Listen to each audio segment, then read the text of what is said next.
Ketua Umum Projo, kalau Jokowinya adalah sosok dengan penuh kontradiksi, maka Budi Ari adalah sosok yang penuh kontroversi. Sepertinya mereka berdua lagi saingan nih dalam urusan ngibulin rakyat.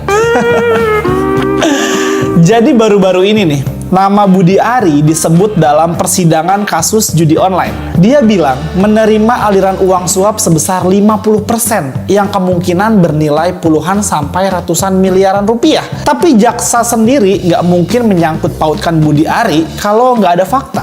Jadi sudah bisa dipastikan kalau kejaksaan menyebut nama Budi Ari karena ya emang ada faktanya. Tapi seperti biasa, Budi Ari ngeles kemana-mana. Mungkin karena panik ketahuan, jadi kalap nggak jelas lah dia. Ibarat orang mau tenggelam, apapun akan dicari buat pegangan. Begitulah Budi Ari yang gue lihat ya. Dia lagi panik aja nih, bingung mau gimana dia. Mau nyerang kejaksaan kan nggak mungkin ya. Karena kejaksaan di bawah Presiden Prabowo. Cari-carilah dia siapa yang mau diserang nih. Dan pilihannya jatuh kepada PDI Perjuangan dan Menko Polhukam Jenderal Budi Gunawan. Ini kocak ya. Kenapa gue bilang kocak? Yang nyebut namanya dia itu kan kejaksaan, tapi yang dia serang itu PDI Perjuangan dan Jenderal Budi Gunawan. Nyambungnya di mana coba? PDI Perjuangan adalah partai di luar pemerintahan. Artinya saat ini PDI Perjuangan tidak punya akses kepada kekuasaan. Gimana caranya bisa ngatur kejaksaan? Coba, lu pikir aja deh. Mana mungkin sih partai yang nggak berkuasa bisa mengandalkan kekuasaan atau bisa mengendalikan lah. Kan nggak masuk akal banget ya. Kayaknya Budi Ari ini udah agak sakit-sakit kayaknya. Udah jadi menteri bukannya makin pintar, malah makin error. Alamak. Kayaknya Jokowi emang seneng miara orang-orang yang kayak gini nih, biar bisa dimanfaatin kebodohannya. Terus soal Jenderal Budi Gunawan, mungkin Budi Ari menyebut namanya karena Budi Gunawan dianggap dekat dengan Ibu Megawati. Jadinya sekalian aja dicantolin, biar rame sekalian. Pokoknya apapun masalahnya, yang disalahin harus terkait dengan PDI Perjuangan lah. Budi Ari ini nekat bangunin banteng yang lagi tidur. Kalau menurut gua sih ya, kalau kejaksaan bilang ada keterlibatan Budi Ari, ya masuk akal banget sih. Karena dulu sempat ada gosip kalau Budi Ari dulu ditaruh sebagai Menkominfo. Itu emang untuk malakin pelaku judi online kan. Untuk apa? Ya buat biayain ongkos politik bosnya dulu. Dulu gosip ini kenceng banget. Tapi ya namanya main duit begituan ya agak susah buat ngebuktiin ya. Ibarat bau kentut nih, baunya ada, tapi wujudnya nggak kelihatan. Kalau gue sih ngelihatnya dari banyak akun ternak-ternaknya bodong ya. Atau yang dijulukin Termul lah, atau Ternak Mulyono. Yang sekarang ini banyak banget. Itu biayanya nggak murah coy. Gue yakin duit pensiunan jadi presiden aja nggak cukup buat biayain operasional mereka. Terus duit dari mana coba? Ya nggak tahu, kok tanya saya. Selain itu juga nih, lo udah pada tahu belum? Kalau Budi Ari ini punya kekayaan yang nilainya lebih dari 100 miliar. Wow banget nggak tuh? Gue nggak dapat banyak informasi dari mana Budi Ari ini bisa punya harta sebanyak itu. Itu yang dilaporkan loh ya. Kalau yang nggak dilaporkan, nggak tahu deh. Pertanyaannya, itu harta dari mana? Sejauh ini belum ada informasi yang gue dapat kalau dia itu pengusaha atau anaknya pengusaha besar lah.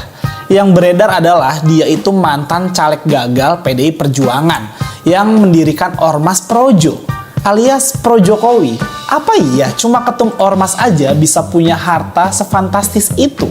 By the way, kalian yang mati-matian ngejilat Jokowi udah dapat apa? Ayo dong, jangan kalah sama Budi Ari. Kalau kita lihat dari sumber informasi yang ada nih, dan kita pikir dengan akal sehat ya, nggak salah kalau ada anggaran. Kalau Budi Ari ini adalah dalam tanda kutip nih, banknya Jokowi dan keluarganya. Bahkan ada spekulasi lebih liar lagi. Kalau Budi Ari ini piara babi ngepet. Ada-ada aja deh. Ini tentu candaan yang bisa masuk akal juga sih sebenarnya. Abis nggak ada yang tahu sumber hartanya dari mana coba. Kalau nggak mau dicurigain terus, Budi Ari tentu harus menjelaskan kepada publik mengenai hal ini nih. Tapi menurut gua sih dia mau jelasin apa juga nggak ada yang percaya. Ada yang ngelihat kalau urusan fitnahan Budi Ari ini bukan cuma soal urusan Budi Ari versus PDI Perjuangan, tapi lebih jauh lagi. Ini adalah salah satu langkah Jokowi untuk menghancurkan pengaruh politik Ibu Megawati Soekarno Putri. Karena Budi Ari dianggap nggak akan bergerak tanpa komando Jokowi. Dan hasil dari sukses atau tidaknya rencana ini akan berpengaruh kepada langkah politik Jokowi ke depan.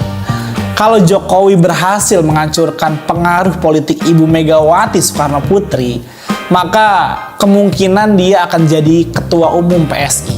Dengan harapan sebagian besar nih, kekuatan politik PDI Perjuangan akan pindah ke PSI. Oke, halo teman-teman, kembali lagi bersama saya di channel ini. Salam NKRI harga mati. Teman-teman, dalam video ini kita telah mendengarkan sebuah cuplikan video yang sangat luar biasa. Ini pembahasan tentang Sang Budi Ari. Ya, beliau juga ketua dari organisasi Projo. Dari namanya saja kita sudah mengenal bahwasanya ini adalah bagian-bagian dari pengikutnya seorang Jokowi. Dan kita udah kenal Jokowi seperti apa, perilakunya seperti apa, bahkan cara bermain politiknya pun kita sudah mengetahui seluk-beluknya seperti apa.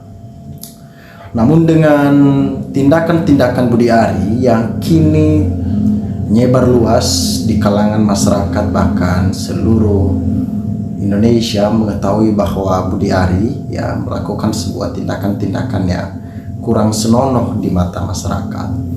Beliau adalah menteri yang dititipkan oleh seorang Jokowi yang berada dalam kabinet merah putih. Makanya dari dulu masyarakat sudah memberikan sebuah peringatan keras bahwasanya ini harus ditindaklanjutin, teman-teman. Kenapa? Dikarenakan Budi Ari adalah kaki tangan Jokowi. Secara tidak langsung Jokowi masih ikut terlibat dalam setiap tindakan-tindakan dan keputusan yang dilakukan oleh seorang presiden kita yang baru.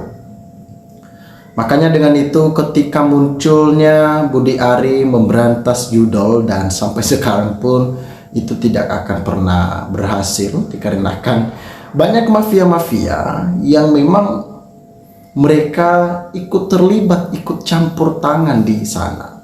Mereka sangat-sangat sulit untuk dipercaya dalam menyelesaikan semuanya ini. Karena orang-orang yang tergiur dengan uang besar, amplop yang besar, ya, mereka bisa saja melakukan sebuah tindakan yang pro kepada agen-agen dari ataupun mafia-mafia dari judi online tersebut, sehingga masyarakat pun sudah tidak percaya lagi dengan orang yang satu ini. Nah, supaya kita lebih memahami dan mengetahui bagaimana tindakan-tindakan masyarakat ataupun isinya hati masyarakat, saya akan bacakan kepada kita dan saya akan menyampaikan apa yang dirasakan oleh masyarakat Indonesia. Budi Ari diserang atau ditekan sana sini, termasuk ditekan sama junjungannya Mulyono. Mulyono, awas jangan sampai bawa-bawa nama gue loh. Hadapin aja sendiri. Begitulah kira-kira bahasanya premannya begitu ya. Nggak ada salahnya juga sih, karena sesungguhnya Mulyono lebih preman dari preman. Iya, diam-diam tapi mematikan, itulah lawan yang sulit untuk ditumbangkan. Orang-orang seperti itu tentunya kita harus lebih berhati-hati dan penuh kewaspadaan supaya kita tidak terjebak dalam drama-drama politik yang mereka bangun bertujuan untuk menguntungkan diri sendiri ataupun golongan-golongan tertentu saja. Disampaikan di sini bahwa luar biasa Budi Ari berani mau mengalihkan isu judol dengan mengobok-obok PDIP. Ya, disetting dengan Jokowi lah. Karena PDIP kan lagi musuhan. Jadi Budi Ari ingin meracuni PDIP dan Jokowi masalah judolnya. Kita tahulah Budi Ari keciduk. Jelas Jokowi juga akan ada serempetan judol. Tahu kan siapa Budi Ari, siapa juga Jokowi, dan juga siapa Projo? Mereka satu circle. Sangat mustahil jika mereka itu akan berpisah, bertolak belakang. Itu sangat-sangat minim terjadinya. Jadi pada dasarnya ini permainan mereka. Ya secara tidak langsung juga Budi Ari takutlah sama Jokowi. Sehingga nama Jokowi nanti itu di bagian ujungnya saja. Secara tidak langsung ini gambaran adu wibawa, adu power. Atau Prabowo sebagai presiden yang sah dan Jokowi bila Budi Ari lolos atau tidak berproses hukum dan tetap Menteri Kominfo, ya jelas pemenangnya Jokowi karena Jokowi lah yang bermain di belakang layar seperti ini. Jadi kita harus tahu semuanya itu. Kalau kita misalkan ada orang yang disuruh menjabat di sebuah tempat, ya tau-taunya malung, ya maka saya akan respect lagi sama orang tersebut karena orang baik gak suka bergaul sama penjahat. Ya itu dia, komplotan penjahat kita harus jauh-jauh di sana. Kalau kita berteman sama mereka, maka sesungguhnya itulah diri kita, itulah kita. Makanya Budi Ari ya terlepas dari dirinya yang menjauhkan terhadap Jokowi itu tidak mungkin karena mereka berada di satu organisasi yaitu pro Jokowi. Masyarakat sudah mengetahui hal ini. Saya rasa dan saya kira masyarakat sudah tidak bodoh lagi. Mereka sangat mengerti dan memahami semua seluk-beluk politik yang terjadi ataupun dibangun oleh orang-orangnya Jokowi dalam memainkan manuver-manuver politik yang begitu licik. Teman-teman dimanapun Anda berada, teman-teman silahkan berikan tanggapan teman-teman di dalam kolom komentar ini sehingga kita dapat bertukar pikiran antara satu dengan yang lain lewat kolom komentar ini. Terima kasih teman-teman. NKRI harga mati.